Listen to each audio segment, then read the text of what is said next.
తెలుగుదేశం పార్టీకి సంబంధించిన social media వాళ్ళంతా పెయిడ్ ఆర్టిస్టులు అనుకుంటా, వాళ్ళందరూ కూడా నాకు తెలిసి. సో వీళ్ళందరూ అంటే ఈ రాష్ట్రంలోనే ఉండాలని కూడా ఏం లేదు. భారతదేశంలో వేరే రాష్ట్రాల్లో నుంచి చేస్తారు, వేరే దేశాల నుంచి కూడా చేస్తారు.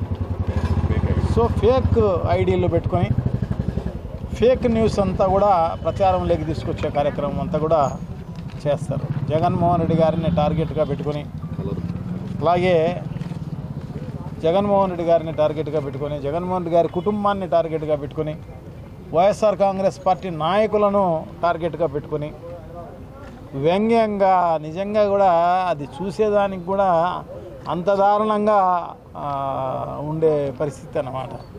సో అంత దారుణంగా వ్యంగ్యంగా పోస్టులు పెట్టే కార్యక్రమం అంతా కూడా గత 10 ఏళ్ళగా అదే కార్యక్రమంలో తెలుగుదేశం పార్టీ ఉంది.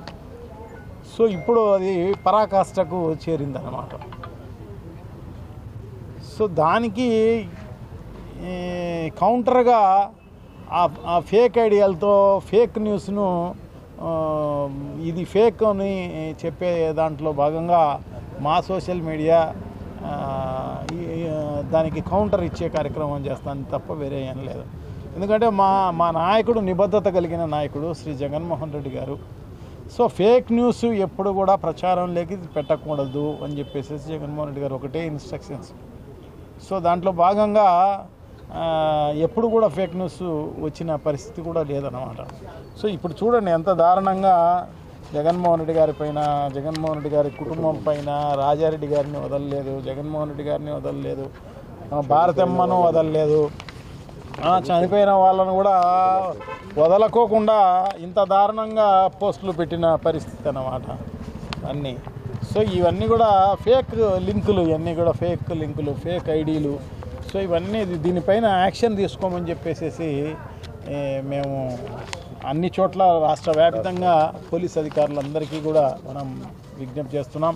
సో వాళ్ళందరికీ కూడా రిప్రజెంటేషన్ రూపంలో మేమందరం కూడా ఇస్తున్న పరిస్థితి అన్నమాట. ఒకవేళ వాళ్ళు ఖచ్చితంగా వాళ్ళు యాక్షన్ తీసుకుంటారు అని చెప్పేసి మేము భావిస్తాం. ఎందుకంటే ఈ ప్రభుత్వాలు అనేటివి ఏది పర్మనెంట్ ఏం కాదు.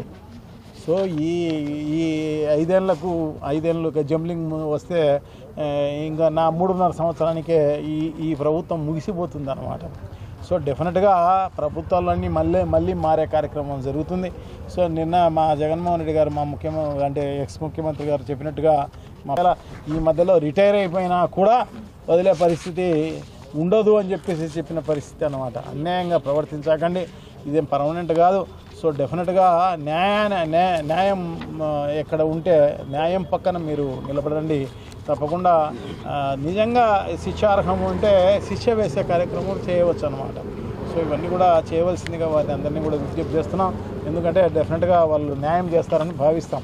ఒకవేళ న్యాయం చేయకపోతే తప్పకుండా మేము కోర్టు తలుపులను ఖచ్చితంగా మేము తట్టాల్సిన అవసరం తప్పకుండా ఉంది. డెఫినెట్గా వీళ్ళపైన సివిల్ కార్యక్రమాలన్నీ కూడా వేసే కార్యక్రమం జరుగుతుంది అన్నమాట. కోర్టులలో అన్న న్యాయం జరుగుతుందని చెప్పి మేమందరం కూడా భావిస్తామన్నమాట.